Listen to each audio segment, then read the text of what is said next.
कहाँ दुखी हैं वो तो सबका तारीफ करते हैं कि जीतना है, तो इसलिए हमने अपना उम्मीदवार घोषित किया है। हमारी वो सीट है और हम लड़ रहे हैं।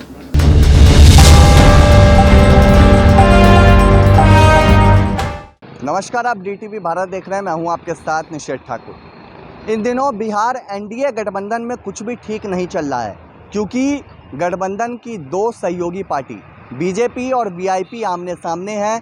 इससे पहले उत्तर प्रदेश चुनाव में भी मुकेश सहनी ने बीजेपी के खिलाफ अभियान छेड़ा, चुनावी मैदान में उतरे और अब जब उपचुनाव जो होने वाले हैं बोचहा विधानसभा सीट पर, तो उस पर अब बीजेपी ने अपने प्रत्याशी को उतार दिया है, बेबी कुमारी को। तो वहीं दूसरी ओर वीआईपी सुप्रीमो मुकेश सहनी कह रहे हैं कि मुसाफिर पासवान के बेटे को वो उम्मीदवार बनाएंगे वहां से, क्योंकि इससे पहले भी वीआईपी का विधायक उस सीट से जीता था।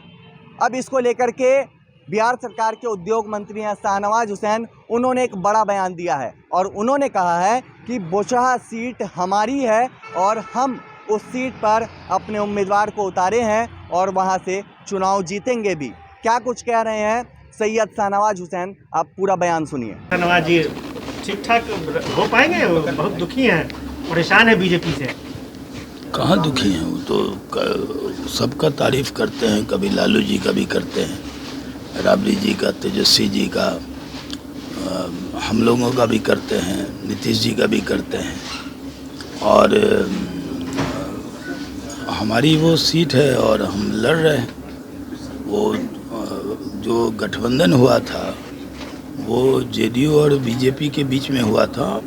अपने कोटे से कुछ सीटें मांझी जी को नीतीश जी ने दी थी और हमने अपने कोटे से दी थी, और क्योंकि बहुत थिन मेजॉरिटी है और ये सीट हमें जीतना है, तो इसलिए हमने अपना उम्मीदवार घोषित किया है। तो आपने सुना, शाहनवाज हुसैन ने साफ तौर पे कह दिया है कि जो गठबंधन था वो जेडीयू और बीजेपी के बीच था। तो कहीं ना कहीं शाहनवाज हुसैन ने अब खुल के इस बात को कह दिया है कि मुकेश सहनी एनडीए गठबंधन का हिस्सा नहीं है। गठबंधन बीजेपी और जेडीयू के बीच में हुआ था और बोचहा विधानसभा की सीट बीजेपी की है।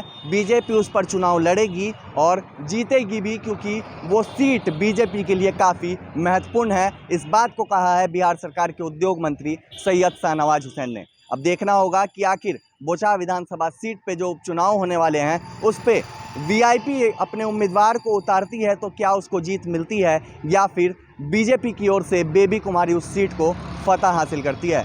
फिलहाल इस कोर्ट में इतना ही, और भी अपडेट हम आप तक पहुँचाएंगे। नमस्कार।